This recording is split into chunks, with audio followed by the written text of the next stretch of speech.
Welcome to the Third Saturday in October podcast, your SEC tailgate podcast for the rest of us. Find us on social media at TSIO Pod on Facebook, Instagram, Twitter. You can also go to thirdsaturdayinoctober.com to find links to our social media sites. You can also find us on YouTube, where we broadcast the podcast. And while you're there on thirdsaturdayinoctober.com, you can also get our top 10 tailgate cheat sheet. Top 10 tailgate. No, it's our tailgate cheat sheet. But anyways, you can find that. You can also join our Pick'em League. We got a couple more weeks. Get some weekly bragging rights there. And of course, join our virtual tailgate that happens every Saturday night. I'm Tennessee Bradley. Across the screen from me is Alabama Chris. Alabama Chris, how you doing this week? Good, man. Convincing win against Auburn last week, so that has me happy. I hope that we have another one this week against LSU, so I'm ready to talk about some college football, baby. Yeah, we got some big headlines coming out of Vanderbilt, lots of headlines coming out of Vanderbilt. We talk about opting out. We talk about Heisman races. We talk about it all. So let's get ready for another episode of Third Saturday in October. Let's do it.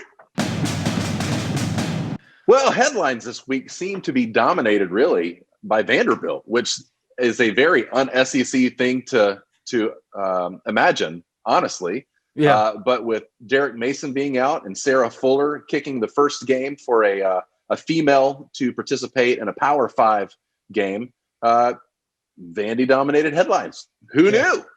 Right. Well, I feel bad for Sarah Fuller for her first game being Vanderbilt, where they didn't score a point. So she gets one kickoff and they decided to squib it. I'm not sure why, but they squib it. So she doesn't get an opportunity at an extra point, a field goal, a real kickoff. I heard somebody else say earlier in the week that, well, you're Vanderbilt. You're not going to get an opportunity to do a lot of PATs or field goals, unfortunately, being on that squad. But, I do agree. It is a bummer that she didn't get more of an opportunity to show her skills. Yeah, and I don't know. I don't know why you squib kick it either. Let the girl just rear back and let it go. But, Derek Mason no longer in charge at Vanderbilt. So strange. I'm used to seeing his face on the sidelines. He was given 7 years. And I do want to say this. Props to Vanderbilt for sticking it out. Because so many other universities give coaches 5 years, which I understand it allows them to get a full roster of their players, really get their culture ingrained. But 5 years seems like the minimum. Because those first couple recruiting classes, you don't have any momentum. So maybe that's because I'm a Tennessee fan. I think Dooley was there 5 years. Jones was there 5 years. And look, if I get it, if you know, but I don't know. I want to see Pruitt get at least 5 years. If we could give him 7, I think things really look differently. But I don't know where this job search for Vanderbilt's going to go. That's the interesting thing about Vanderbilt is that it seems being an SEC team and perennially being at the bottom of the SEC East, there's not a lot of expectations to assume that the coach that's going to come in here is going to be vying for the top spot in the SEC East anytime soon. So in a way, that is a benefit. But then also the bummer about where the position that Derek Mason was in is that maybe not a lot is assumed about Vanderbilt program going forward, but they had just come off of, was it James Franklin, who was their head coach? They seem to really have a lot of momentum. And then things kind of went back to how Vanderbilt is perceived in the conference. So a bummer for him. Again, when you're working with the caliber of student, when it comes to that student athlete, probably not a better place in the SEC. But as far as the athletes go, Vanderbilt just doesn't get the recruits that the other SEC teams do. So I think it's an uphill battle with whoever they choose to be the new guy. But bummed to see him go. I like him as a person. I liked him as a coach. But I guess at the end of the day, if you've got a big old goose egg in the win column for an entire season, regardless of who you are, that's going to be your head's going to be on the chopping block, so to speak. Yeah. Well, and let me be the first to say I understand that different sports need different type players. Vanderbilt baseball is perennially really great. I mean, national championship great. And they have been for a while now. So the academic standard is not hurting the baseball team that much. Yeah. So now a football team requires a lot more players. Maybe that kind of does factor into it. But listening to Nashville radio this week, hearing radio personalities talk about, hey, where do you go to find the next Vanderbilt head football coach? They said the thing that Vanderbilt has to do is pony up for facilities, because they need to prove to players, hey, we've got nice facilities. Because look, when we were talking with Austin Huff earlier this season, the football players live in the field house training room, where, whatever it is, whatever you call it on campus, because they're always working out,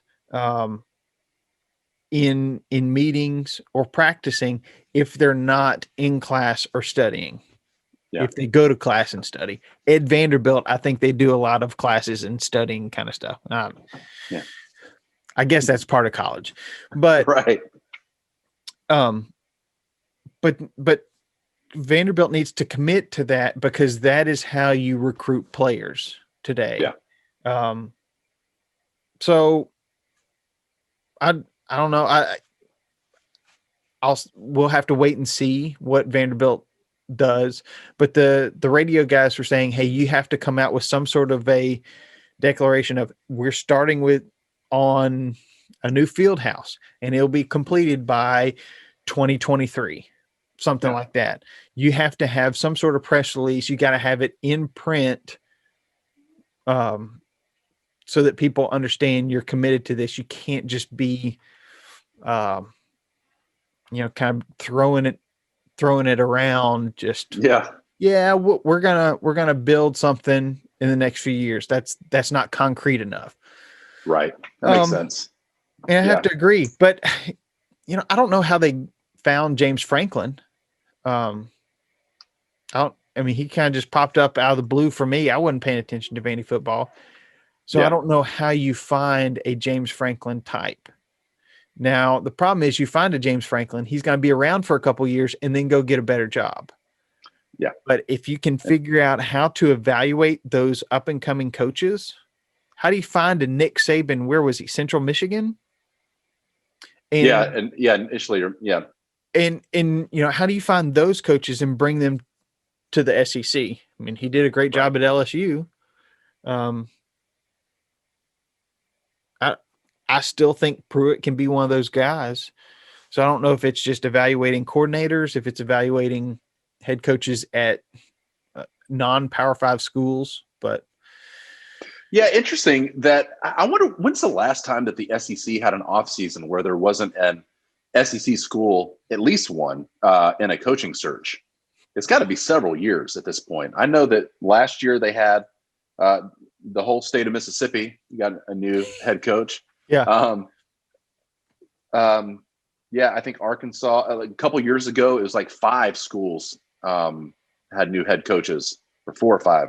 I think that was the year that they had new ones. That was the year that Pruitt was found, because Tennessee should have been one of the premier destinations, but couldn't land a coach for months. And it ended up kind of a cleaning of the house in the athletic department. But Yeah. no, I agree. I don't know when. I stick by that. It's just going to be a coaching carousel until Nick Saban retires. You may have a really good point there. That's He set the standard. Yeah. So Tennessee can't beat Alabama. Georgia can't beat Alabama. We'll see if Florida can beat Alabama. When was the last time before last year that Alabama didn't win the SEC West? Yeah, it's funny when I look back on that record. They often are vying for the top spot in the West, but I think that they have won 2 national championships in Saban's reign without winning the SEC championship, or even going to the SEC championship game, which is kind of interesting. I think that one year Texas A&M did it. I think one year Auburn did it. Maybe LSU did it, kind of thing. So last year was the first year that they were out of the college football playoff since its inception, if I can remember correctly. Did they miss the very first one? Maybe so. But then, so as long as the college football playoff's been around, they've missed the last one and the first one. Right. That's not a bad run. Yeah, and then Clemson also has always been up there, and Ohio State or Oklahoma. Those seem to be the teams that often are in that discussion closer to the end of the year. It looks like the Oklahoma doesn't really have a shot right now. Ohio State, if they can't play games, are not even eligible, much less to be able to be. So it's an interesting argument that I've heard that there's the possibility if Florida wins out in the SEC championship, and the possibility if Clemson then beats Notre Dame, that it could be an all SEC/ACC college football playoffs, which would anger a lot of people around the country, but be happy for the eastern side of the country. Yeah. I wouldn't hate it. I wouldn't either. I would love to see Florida Clemson. Wouldn't that be a fun game to watch? Now, it would probably be like 100-98, the final score. It looked like the Pac-12 or the old Big 12. Right. But that would be interesting. And then Notre Dame, Alabama would be a fun matchup as well. So yeah, and if that were to happen, I think that would be the first time that Alabama and Notre Dame have played since they were in the national championship. What was it? Maybe 2011, 2012, something around there. Yeah. I wonder how many fake girlfriends will be involved in this one. That is that time period. And that's around the time that you and I started really getting to know each other, traveling around the country. I can remember sitting in, I think, Rochester, New York, talking about the Manti Te'o catfishing situation in Notre Dame. Wow. Oh, memories. Yeah. How did you not know your girlfriend was fake? And I don't just mean like plastic surgery kind of fake. I mean, like she didn't exist. Man. What a mess. But that's speaking of Alabama making it to those, just for what it's worth, the new Heisman power rankings have come out, and it looks like that Mac Jones at Alabama, Kyle Trask at Florida seem to be the 2 top contenders this year. I think with Trevor Lawrence coming in a 3rd place right now, as far as where there, several different articles that I've looked at, it's usually like Kyle or Mac for 1 and 2, and then Trevor Lawrence, and then some other folks like Devontae Smith or Najee Harris at Alabama, Justin Fields at Ohio State. Those guys coming in a bit more distant in the rankings, but interesting that it's coming down to 2 SEC people that the Heisman race may actually be decided at the SEC championship, depending on how they play against each other, if it's not wrapped up before then. Yeah. When do they announce the Heisman? I think that they announced the finalists in a typical non-COVID year. Yeah. I think that they announced the finalists the first week of December, I believe. Usually after the around the time, I think maybe it's somewhere between like rivalry week and the championships week. But since everything is off this year, I don't know how they're going to do it. Usually, I think it's the 3rd Saturday in December, because it's usually around my birthday, is when the Heisman ceremony is. But I don't even know when that's going to be this year. Yeah. It all changes on a daily basis. Well, I did read, especially this year. Yeah, I did read somewhere that Kyle Trask has more touchdown passes this season than Jarrett Garantano does in his Tennessee career. And that's just sad. But I don't want to laugh at that, but if that's I think that explains why Tennessee fans are a little fed up with Garantano, is that one quarterback, now granted, he's a Heisman favorite, but one quarterback having a better season than another quarterback's entire career, and he's been given opportunity after opportunity. I'm now of the thought that, hey, Harrison Bailey needs to go play. What Pruitt is saying of Garantano gives us the best opportunity to win. Well, you play Florida, then Vanderbilt, then A&M. I'm not sure that winning is really that big of a possibility in at least two of those three games. But that's also pretty spectacular for Kyle Trask. Really putting up some great numbers. Somebody who, I don't understand how he got to Florida if he never started a game in high school either. But ended up at Florida and now is running the show. Mentioning that's kind of what I feel right now about the Heisman race. This has been an off year period. And so when I hear Kyle Trask and Mac Jones in that conversation as 1 and 2 for the Heisman race, it's not that I'm not excited for an SEC finalist making it there, especially for an Alabama quarterback. Alabama's never had a quarterback win. Our two Heisman winners have both been running backs.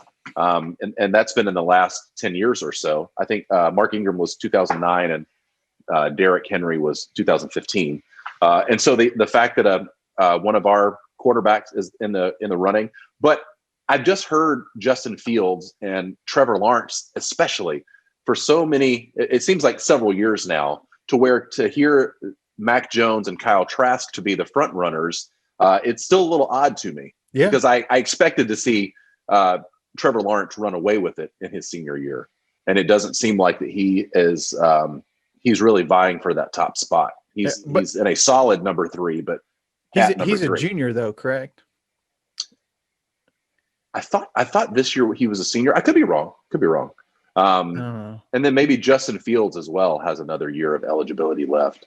But I expected at least those guys to run away with it. Yeah. Either way, those are the ones you expect if they're playing at all that they're going to win the Heisman. But I think with Fields having a shortened season, Lawrence being out for COVID protocol, look, you get hurt and kind of there go your chances. So and you know what? I guess now I'm realizing what my feeling is that this time last year, Mac Jones was still only Tua's backup. I mean, I think that at this point, Tua a year ago had been hurt and so was out for the season. So Mac Jones was playing, but he was still kind of considered like, well, Mac Jones wouldn't be playing any of these games if Tua was still in the game. And so this being his first year, really being the guy, the starter. And then Kyle Trask, again, I don't know that at the beginning of the season that Florida was really sold on who was going to be their starting quarterback. And so for him to have had the year that he's had is also like, maybe it's because I've been watching Trevor Lawrence for several years start for Clemson. So I just assumed that he's been so dominant that he would continue to have that chance to take the Heisman and run away with it. So, right. Well, it's going to be interesting to watch. Honestly, well, who do I want to win it less between Mac Jones and Kyle Trask as a Tennessee fan? Your two big rivals, I really think it's Florida. I really think I want Kyle Trask to win it less. maybe because, hey, look, Alabama, they beat up on us. They're supposed to. They're winning national championships if it's an even year. I don't know. That's what it seems like. Every other year, Alabama's winning the national championship, not just playing in it. Florida, I mean, hasn't made the SEC championship in the last couple of years. That's been Georgia. They have. I don't think they've won a national championship since Tebow, which was what a decade ago now. Yeah, I think that was 2007, 2008 time frame. Yeah. So, look, I don't know. It's just infuriating. Just Florida, as a Tennessee fan, Sure, that they can go through Muschamp, McElwain. Now they're with Dan Mullen. Mullen. Yeah. And Tennessee can't consistently win. I mean, can't even consistently compete. So I don't know. It's frustrating, but I hear you. Yeah, and with Mac Jones, I mean, I would be thrilled if he won the Heisman. I think it'd be amazing. I would rather have a national champion or championship for the team than I would a Heisman winner. Wouldn't we all? I mean, yeah. But that embarrassment of riches, it feels really nice. I mean, I would rather. It would be nice to be able to say we did both in a year, which it'd just be great. But it still is a little bizarre hearing his name up there near the top of the leaderboard. But I'll take it. Yeah.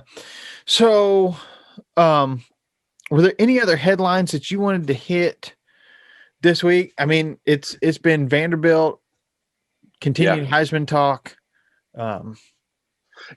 Just this season being the season where who knows what will happen and probably everything will happen kind of thing. That this week has we've got new games on the slate that we didn't know a week ago that they were going to be there. And I know that we'll talk about those a bit later. But other than something like opt-outs, a lot of there's several players now across the country that are realizing that they don't really have a shot to vie for their conference's championship or to even have a winning record, and especially out of the college football championship talks or the playoffs. And so just the idea of opt-outs, I don't know how comfortable I am with student athletes putting themselves in that position, but I'd love to hear your take on it.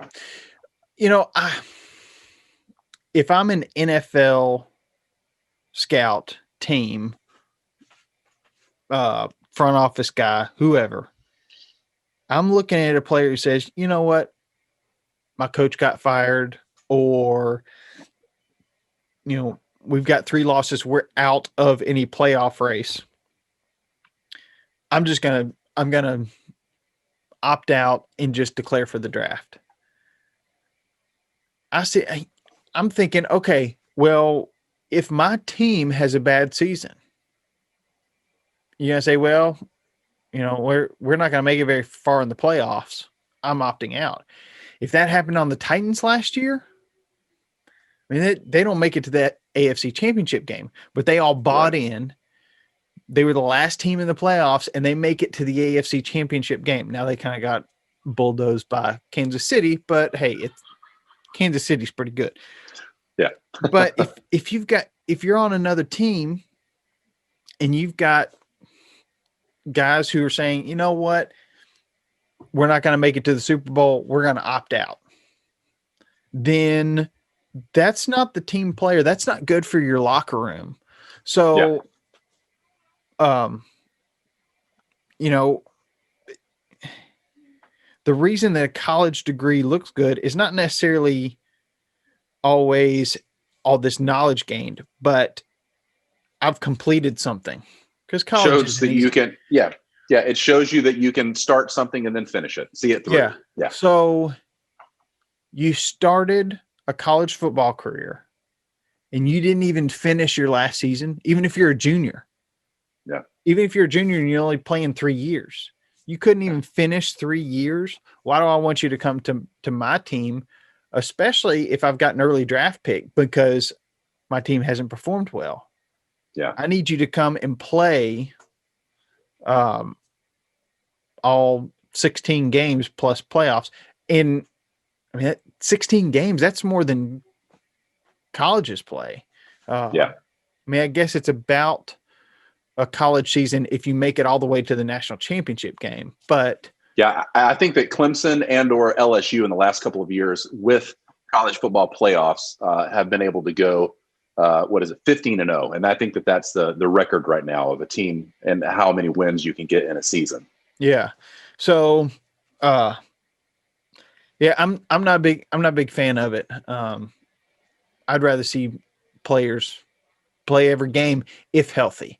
Now, I understand that this year is a little different because of, hey, I don't feel good about my chances getting COVID.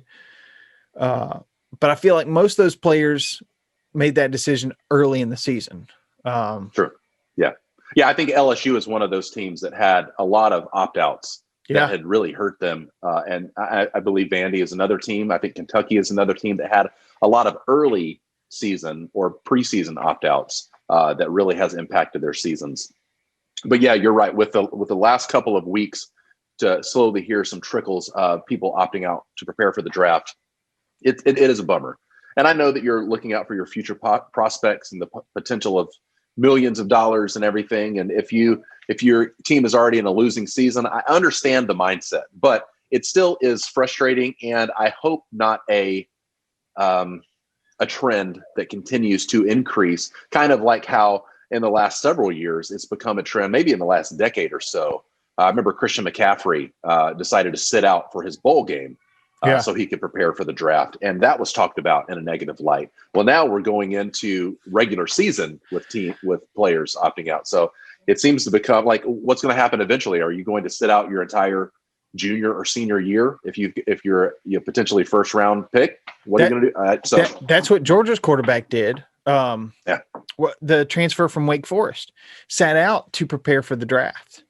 And I think the only way to combat that is the NFL hurting them in the draft. Yeah. And there's always going to be a team that says, hey, they're dropping because they opted out for their senior season, junior season, second half of a losing season, whatever. Yeah. Yeah. I mean, that is a risk. So there are going to be those teams that take that risk. But it'll be interesting to see how that all pans out. So I think it all comes down to the draft. If you see yourself drop to the second half of the first round, where you're literally seeing millions of dollars fall off your contract, maybe that'll cause these college players to rethink it. I don't know. It's funny because as a fan, I want to see good games. I want to see competitive games in the way that they're supposed to be played, with as little injury, with as little opt-outs as possible. But then again, I find myself here right now thinking about it, like a little miffed that Alabama is making up that game against LSU now this week, because there's part of me that I want to see the game. I would love to see Alabama compete against the LSU and to see what happens on the field. But I also know that we are looking forward to an SEC championship, potentially college football playoffs. And if somebody gets hurt in a game that was postponed, that really doesn't matter much as far as Alabama is already in the SEC championship. So why are we playing this game when it was postponed earlier due to LSU COVID situations? And so if someone gets hurt, man, that's going to be devastating for them to be in that position. But I guess that is the nature of college football in and of itself. So I find myself kind of on the fence of seeing both sides. Like, I don't want to give people the potential to be put in a position to be hurt that they can't then compete, or then we're not competitive in an SEC championship or a college football playoff. But then again, that, I wouldn't have had a leg to stand on if I just said that 3 weeks ago that LSU game should have been just canceled. But because it was postponed and now picked up again, it's a bit of a bummer. And now we have one less week, or we don't have a week in between our last regular season game and the SEC championship, which is also a bummer. And especially if the potential to then play someone like an Ohio State that at this point hasn't even played 6 games, right. And we will be at the time playing them almost double the amount of games that they've played if we were to face someone like that. Just, there's a lot to consider, and this is a strange year. So I hope that we don't have for all teams that there are not major injuries in some of these makeup games. Well, and I think we both understand, like you're saying, if somebody were to get hurt, it's not like you get an injury report and you can just shut off the console. You can't just shut down the PlayStation, the Xbox, and restart that game, with no injuries kind of thing. Right. Yeah. We're talking about real livelihoods. Yeah. Well, let's move on to picks. Yes. Let's talk about picks from last week and games from last week. I believe you said that Rusty won this week again. Rusty won this week, and is still Rusty on the leaderboard. So yeah, dude, just dominating this year. Well, guess who's back in last place? I know, and so winner of the Pick'em League gets a T-shirt advertising that, hey, they won the college Pick'em in their team's colors, I might add. Yes, indeed. But last place, look, we don't have any snowflakes. I don't know that I'm getting any sort of a trophy, T-shirt, ribbon, gift certificate. None of that. Not even a sticker. Yeah. If I get a sticker, it's probably just going to be a grumpy cat kind of thing. Yeah. Well, congrats to him. He's been really dominating this whole season. Really, I think that this is his fourth to sixth time that he's topped the leaderboard. So almost an insurmountable lead for us to try to compete with him. But congrats to Rusty M for his dominating performance yet again. Last week, the games kind of were as we expected them to be. No big, huge storylines as far as games that happened differently than we expected them to. Maybe the Egg Bowl had a few less points on the board than I expected it to. Yeah, no but kidding. Mississippi State, they put 24 up on there. Not enough to top Ole Miss at 31, but Bama was as dominant as people assumed that they would have been against an Auburn that did struggle. But Auburn got a late touchdown to end Alabama's, somewhere between 13 and 15 quarter streak of no touchdowns scored. So they have that to hang their hat on. Yeah. But Tennessee didn't even play last week because of the rescheduling. Thank goodness. That was a bummer. Thank goodness. So before we make our picks, we got another pick that we always talk about, which is our TSIO Top of the Tailgate Tournament of Treats. Last week, we had a Thanksgiving edition of what is your favorite turkey on Thanksgiving? Is it dark meat? Is it white meat? And it looks like the dark meat won in pretty dominating fashion. Yeah. Now, let me give the backstory. So one of us who may or may not have a Vanderbilt background full of orange spectators forgot to post the right poll. So, I posted a poll about dressing versus stuffing when I was supposed to post a poll about white meat versus dark meat. So we took a little poll before we got started between the two of us, and dark meat was a landslide winner. Landslide between the two of us. Yeah. Well, you know what? I think that dressing versus stuffing, that's an argument that's worth having as well. Yeah. Look, white meat lost like Vanderbilt against Missouri. There were no points. Well, you actually made me change my answer last week because I was going to say white meat because I thought that I typically have dark meat on Thanksgiving, but then all of the different iterations of eating turkey after Thanksgiving is usually like white meat, making sandwiches, just like, clearing out what's left in the fridge. But when you said, let's make it specific about Thanksgiving Day, I was like, dark meat is a clear winner. for Yeah. me. Well, and you think, oh, okay, I love white meat on my sandwiches and all that. Well, you've got no other options. After Thanksgiving Day, you've eaten all the dark meat, so all you have is white meat. So, I mean, what are the chances you've even tasted dark meat on, between two slices of bread? Probably rare.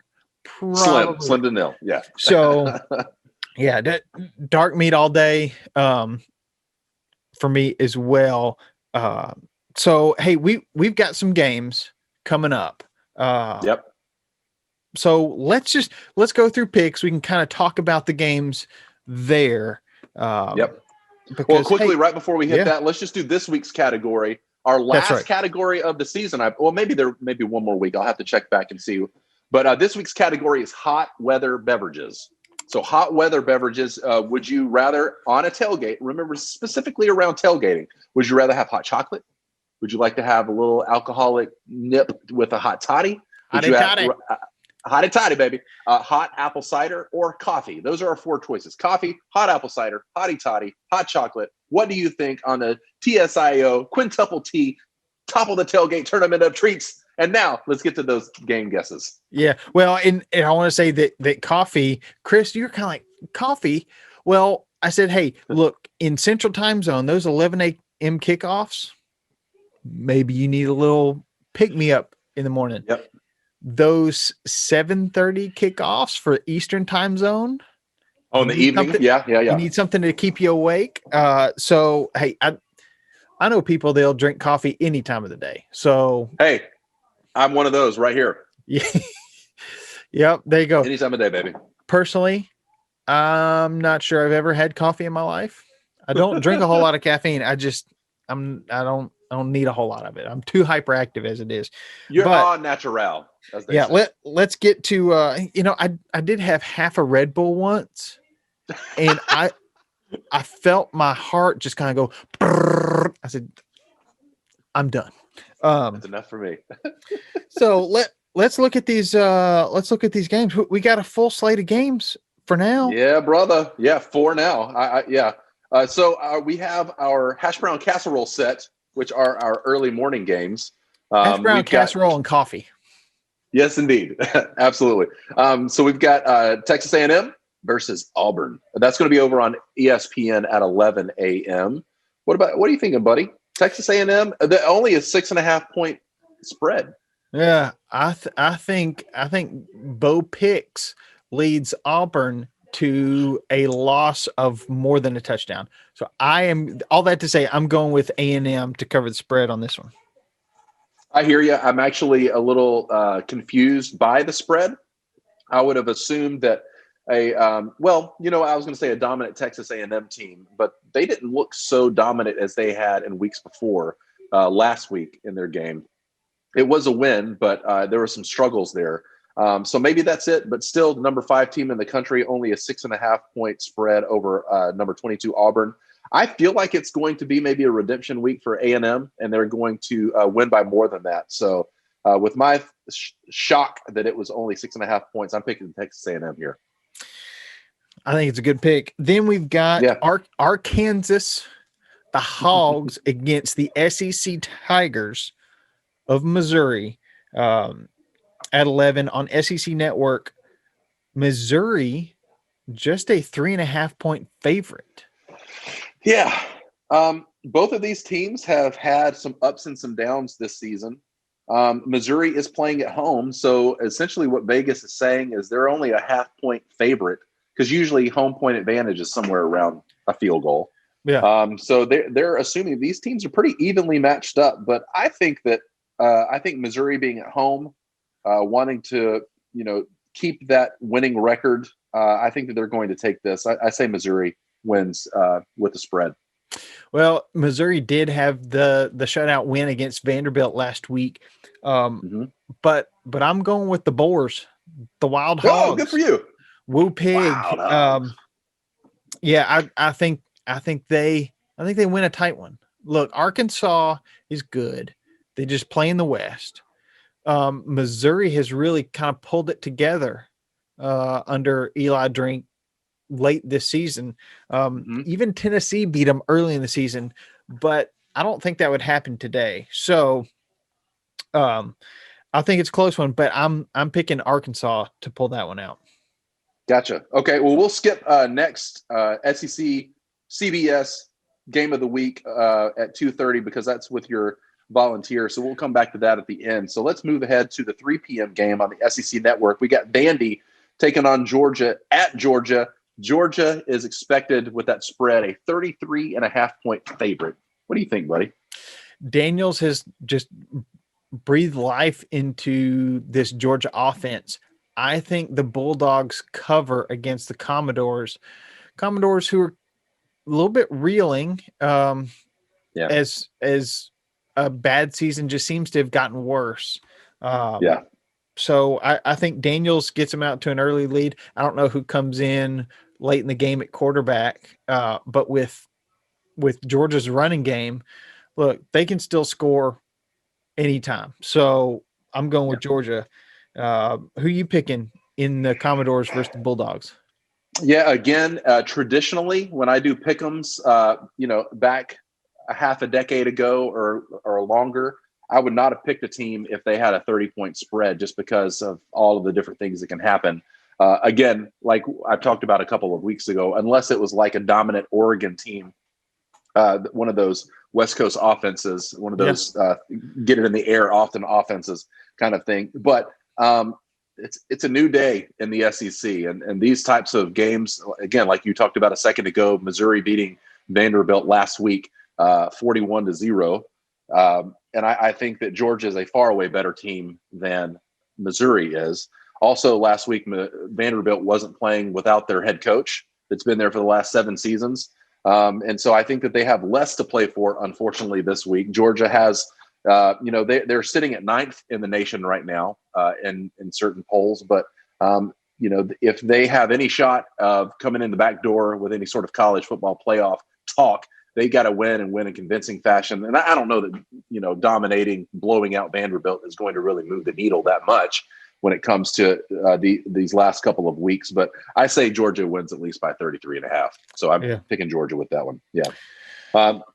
SEC Network at 6:30 that evening for our evening set of games starts off with South Carolina at Kentucky. Looks like Kentucky is 11.5-point favorite. Yeah, I'm going with Kentucky. South Carolina lost their head coach. I know at least one player has announced since then that he is sitting out the rest of the season. So I think Kentucky wants to go out there and prove, hey, we are a good football team. And we're going to win by about 2 touchdowns. Yep. I agree with you.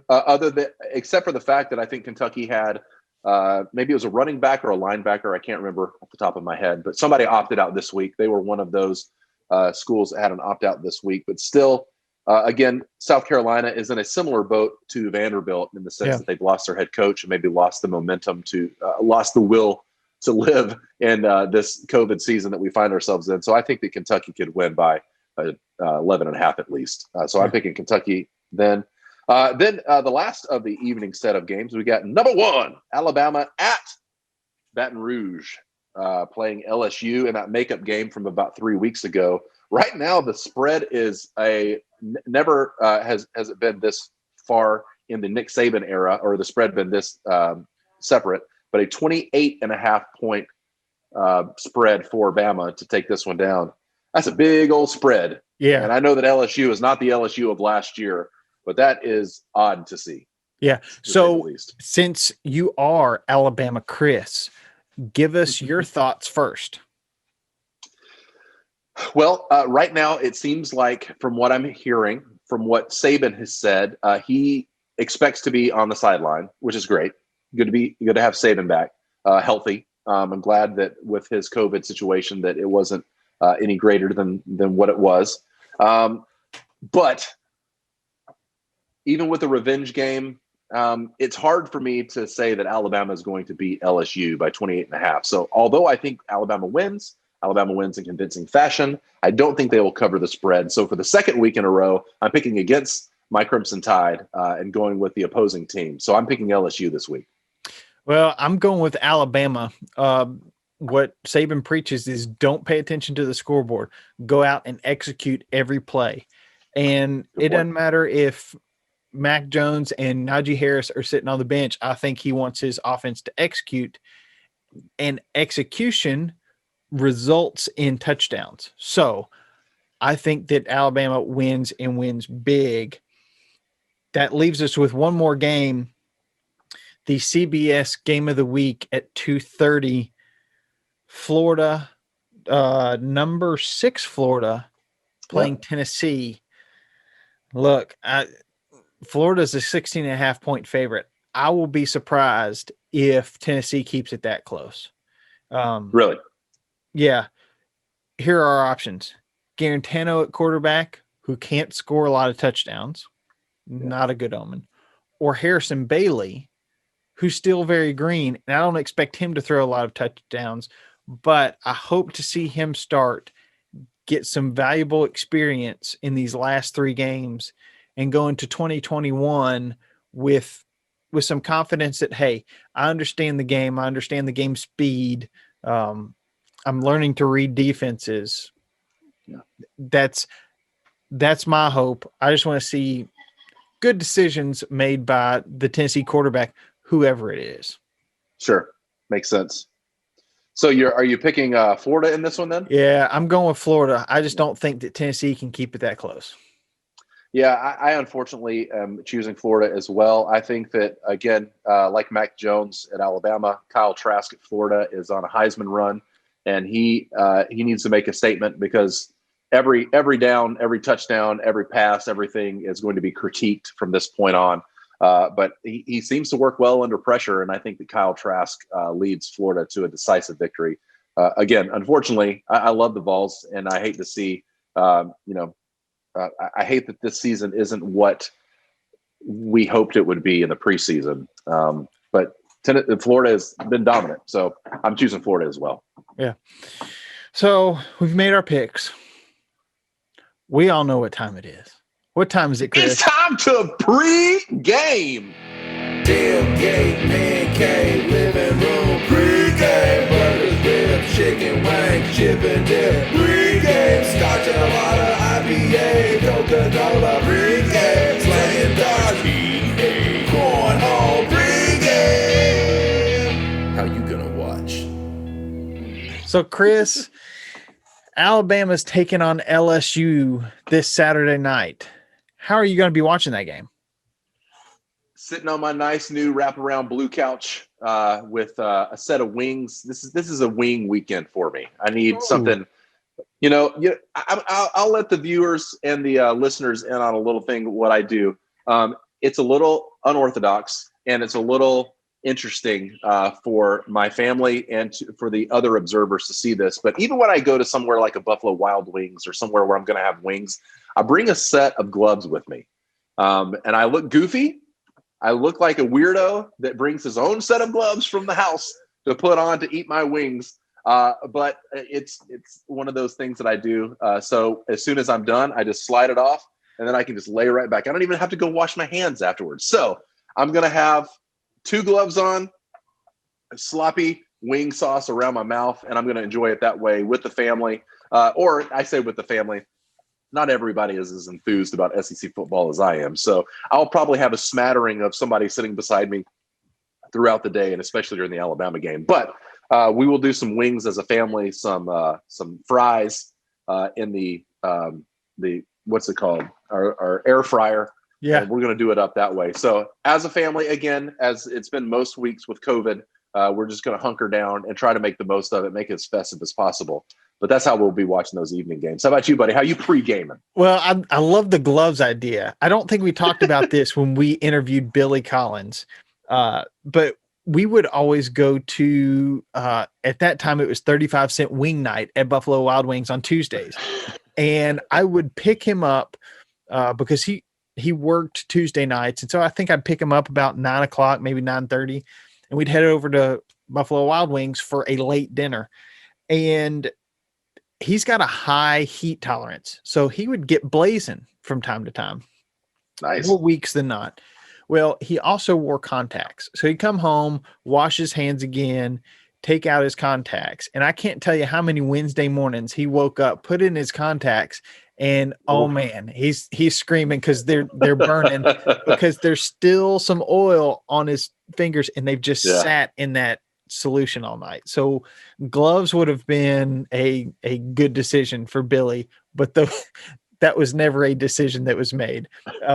Maybe that is the origin of some of my glove wearing, because I don't remember where I started doing that, but I'm fine with looking like people kind of joking on me. My family all make fun of me for wearing gloves if I'm eating something like ribs or wings or messy or whatever. But nobody's laughing when I just throw them off and get completely clean hands. But I do wear contacts as well. So maybe there's something about my origin in my glove wearing situation. But anywho, how are you doing the pregame this week?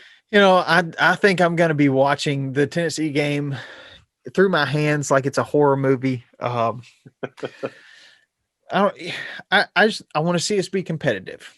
I don't expect to win, but I'd love to see us be competitive. I still believe in Pruitt. I think something needs to happen in the QB room.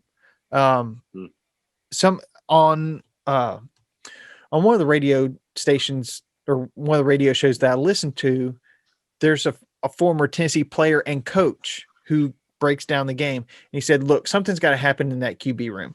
We've got Jim Chaney, who's an excellent QB coach, who's not coaching QBs. So do we really need Chris Winkie around? We could let Chris Winkie go, get another defensive coach. Because right now there's 6 offensive coaches, 4 defensive coaches. Excuse me. Of course, Pruitt's a great defensive mind, so that kind of helps even things out. But yeah, maybe we just need 5 offensive assistants, 5 defensive assistants. But it's not going to be pretty. So I may have to ask everybody to just leave me alone for the couple hours. I'll probably be depressed, and then I will be joining our virtual tailgate for the Alabama LSU game, for those night games as a pick me up, because it's so great to be able to talk with other guys and girls, just about anything, but while we're watching college football. So be sure to join our virtual tailgate, the best way to watch late football in SEC country. It is always a blast. Yeah. So go to thirdsaturdayin.october.com to sign up for the virtual tailgate. You can also find links to all of our social media, or you can find us at TSIO Pod on Facebook, Instagram, Twitter. You can also find us on YouTube, where we broadcast the podcast. And broadcast the podcast. As we say every week, Chris, roll balls. Roll balls, baby.